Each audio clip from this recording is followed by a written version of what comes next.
Hello दोस्तों। जैसा कि हम हमारे एमसीक्यू सीरीज के क्वेश्चन आंसर बना रहे थे और मैंने वादा किया था कि 6 से 7 वीडियो आते आते आप क्वेश्चंस के आंसर खुद देने लगेंगे, वो भी बिना कंटेंट को पढ़े।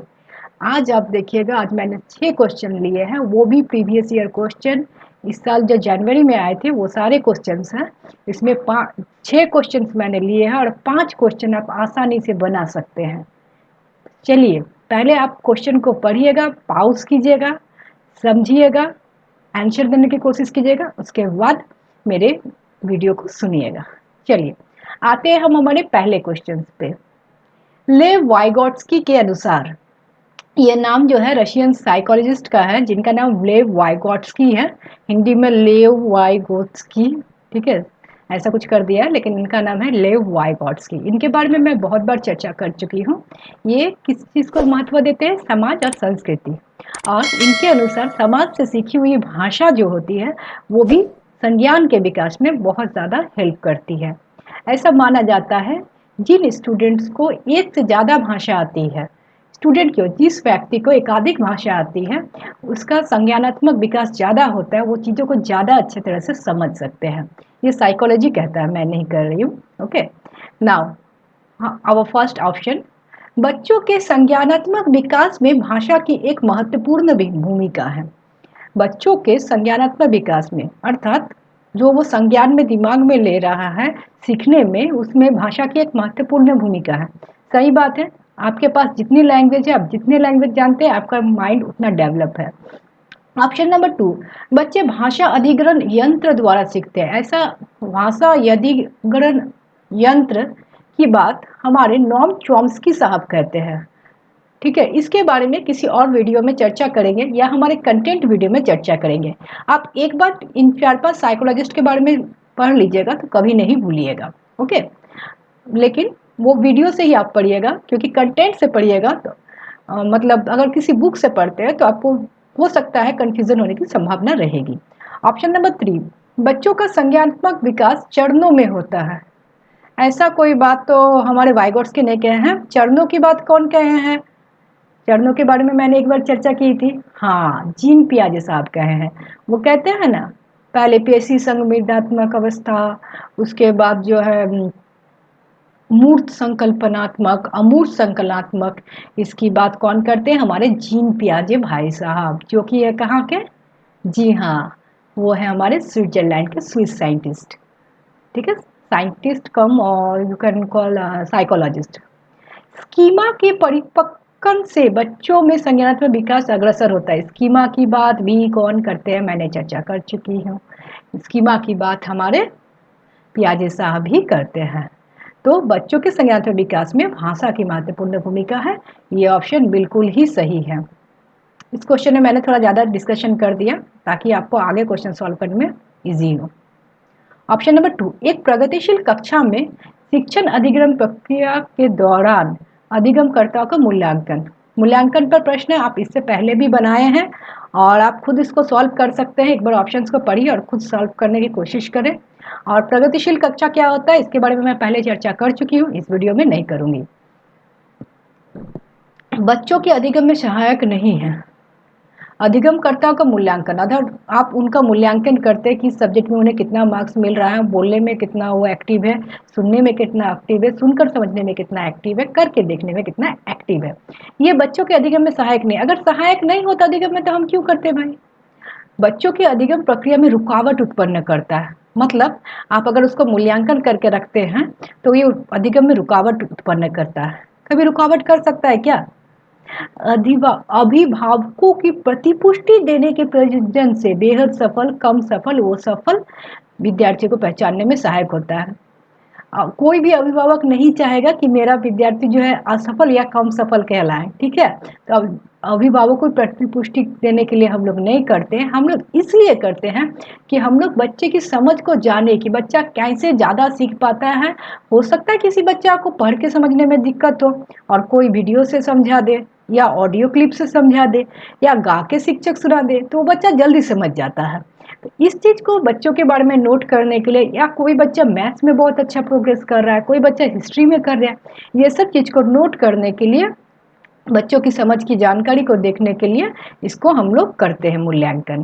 तो बेहद महत्वपूर्ण है, ऑब्वियस है मूल्यांकन करना महत्वपूर्ण है, तभी हम करते हैं क्योंकि ये बच्चों की समझ की जानकारी देता है। जी बिल्कुल समझ की जानकारी देता है और अध्यापिका को अपने शिक्षा शास्त्र पर विचारने में सहायक होता है कि अगर बच्चे के कम मार्क्स आए हैं, किस वजह से कम मार्क्स आए हैं, मेरी कहाँ कमी रह गई। ठीक है, वो कहते हैं ना, एक बच्चा अगर फेल करता है तो वो बच्चा नहीं फेल करता है, सिस्टम फेल करता है। सिस्टम ऐसा है, एजुकेशन सिस्टम या शिक्षक ऐसा है कि बच्चे को समझा नहीं पाया है। अब वो जमाना नहीं है कि बच्चा फेल किया है तो आप उसे मारो या स्कूल से निकाल दो। आप अपने शिक्षा शास्त्र को सुधारें और बच्चे को कैसे सिखा सकते हैं इस पर विचारें। चलिए, तो इसका आंसर ऑप्शन नंबर 4 हो जाएगा। और हम लोग चलते हैं हमारे अगले प्रश्न में, जो कि है कक्षा में सभी लिंगों में जेंडर रूढ़िबद्धता। ठीक है, रूढ़िबद्धता या रूढ़िवादिता से क्वेश्चन हर सेट में रहेगा ही। आप एक पूरे सेट 30 क्वेश्चंस की अगर उठाते हैं, उसमें जेंडर रूढ़िबद्धता की एक क्वेश्चन रहेगी ही और एक क्वेश्चन से 2 क्वेश्चन आपको पेडागोजी में भी मिल जाएगी। ज़्यादातर ये साइंस या मैथ्स पेडागोजी में भी देखने को मिलता है। तो कक्षा में सभी लिंगों में जेंडर रूढ़िवादिता को कम करने और विकास के विस्तार की संभावना को बढ़ाने के लिए प्रभावशाली पद्धति कौन सी होगी। ठीक है, लिंगों के जैविक अंतर की उपेक्षा करना, उन्हें अस्वीकार करना। देखिए, कहा भी जाता है दो पर्सन अगर बात करें, एक लड़की और एक लड़का, दे आर बायोलॉजिकली डिफरेंट। ठीक है, शरीर की संरचना बायोलॉजिकल तरह से दोनों का डिफरेंट हो सकता है। हो सकता है, क्या होता है, you have to accept it. ये आप उपेक्षा नहीं कर सकते, अस्वीकार नहीं कर सकते। आपका स्वीकार या अस्वीकार करने से ये नहीं बदलता।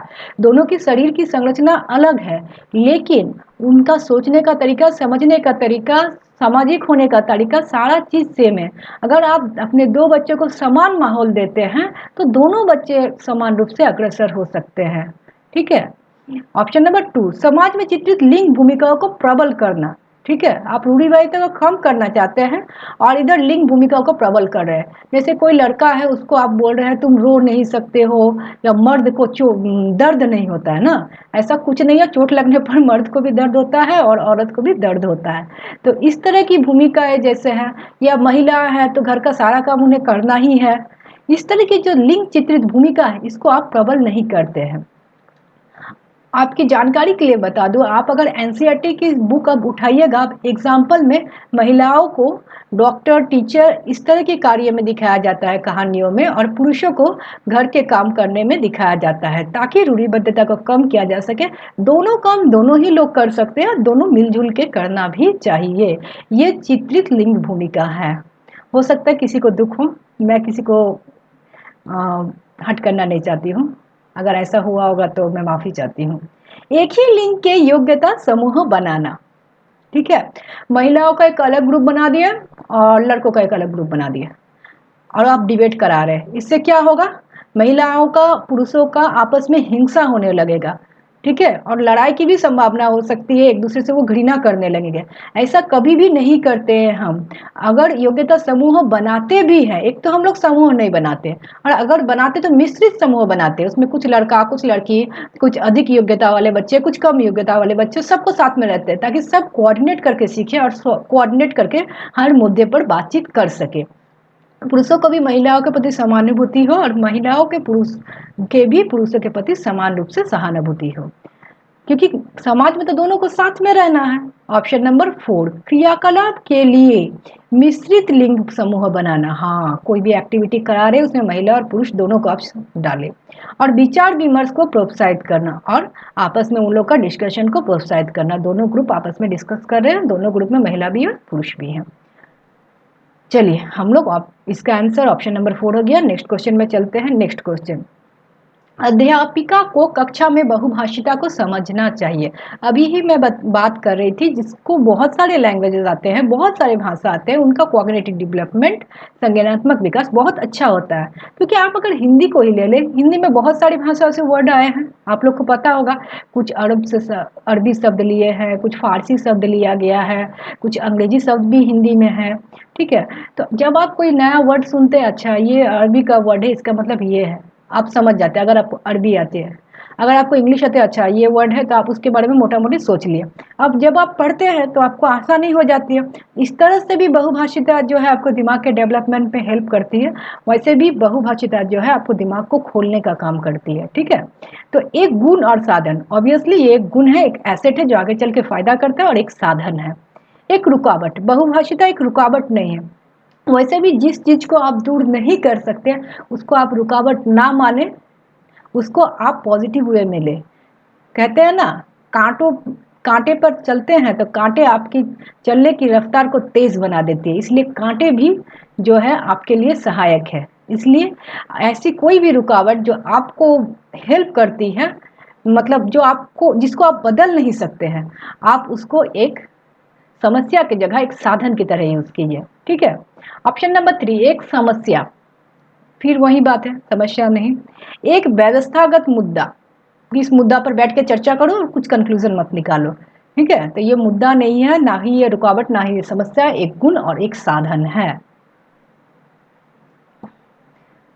बाल केंद्रित शिक्षा वो है जिसमें, आजकल बाल केंद्रित शिक्षा की बहुत सारी बातें हो रही है। पहले शिक्षा कैसी थी?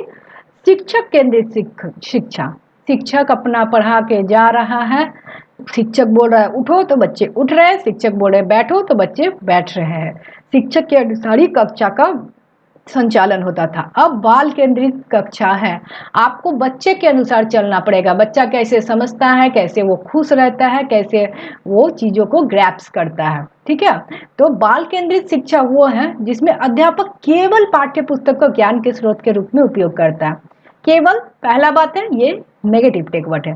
दूसरा बात है, पाठ्य पुस्तक को आप अपने हेल्प के लिए यूज करते हैं कि कहाँ तक कंटेंट पढ़ाना है, पर सिर्फ पाठ्य पुस्तक से अगर आप पढ़ाते हैं तो वो कक्षा मोनोटोनस, बोरिंग हो जाएगा, कोई भी बच्चा उसमें इंटरेस्ट नहीं लेगा। सोचिए ना, आप ही अगर बच्चे हैं तो आप क्या चाहिएगा कि शिक्षक आके पाठ्य पुस्तक को लाइन बाय लाइन पढ़ा दें? तो आप खुद ही पढ़ सकते हैं, शिक्षक की क्या जरूरत है। ऑप्शन नंबर 2, अध्यापक बच्चों को उनकी क्षमता के आधार पर वर्गीकृत करे।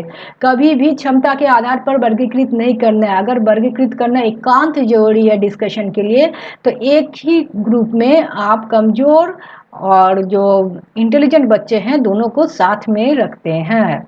ऑप्शन नंबर 3, बच्चों के व्यवहार को निर्देशित करने के लिए अध्यापक पुरस्कार और दंड का प्रयोग करता है।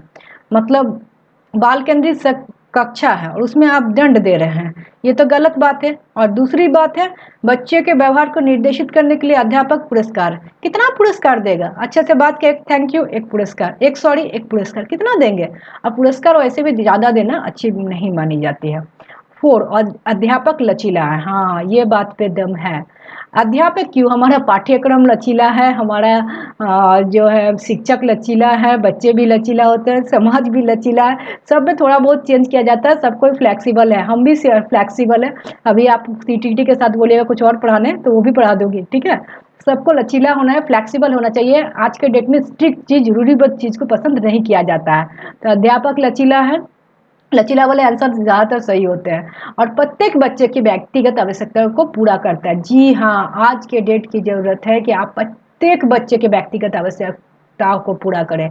अगर बच्चे को कोई सामाजिक रूप से असुविधा है या उसके घर में उसे कोई असुविधा है तो आप उस प्रॉब्लम को भी सॉल्व करने की ज़रूर कोशिश करेंगे, और उसे अगर सब्जेक्ट में कोई असुविधा है तो वो तो आपको करनी ही है। चलिए चलते हम लोग नेक्स्ट क्वेश्चन में। इसका आंसर ऑप्शन नंबर 4 था।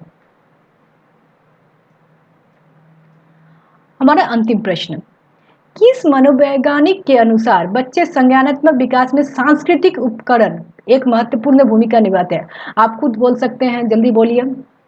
लेव वाइगॉट्स्की? नहीं। जी हाँ, हाँ बिल्कुल सही, लेव वाइगॉट्स्की साहब सामाजिक और सांस्कृतिक उपकरण की बात करते हैं। सांस्कृतिक जहां आपको दिख जाए, ये लेव वाइगॉट्स्की साहब की बात है। समाज से, संस्कृति से, भाषा से बच्चा सीखता है, ये हमारे लेव वाइगॉट्स्की साहब कहते हैं। खाली सामाजिक अगर रहे तो हमारे अल्बर्ट बंडूरा मॉडल को देख के मॉडलिंग करता है। जीन पियाजे साहब, इनके 4 स्टेजेस हैं, और दिमाग में क्या बनाता है बच्चा? स्कीमा। जी, BF स्किनर, इसकी SR थ्योरी है, इनका कुछ अलग ही थ्योरी है, कभी मैं डिस्कस करूंगी वो कुछ स्टिमुलस रख दिया जाता है जिसको देख के रीइंफोर्समेंट होता है। इसके बारे में कभी बाद में विस्तार से चर्चा करोगे। तो आज आप लोग 6 में से 5 क्वेश्चन जरूर बना लिए होंगे और आप लोग जरूर कमेंट कीजिएगा कि वीडियो कैसा लगा। धन्यवाद।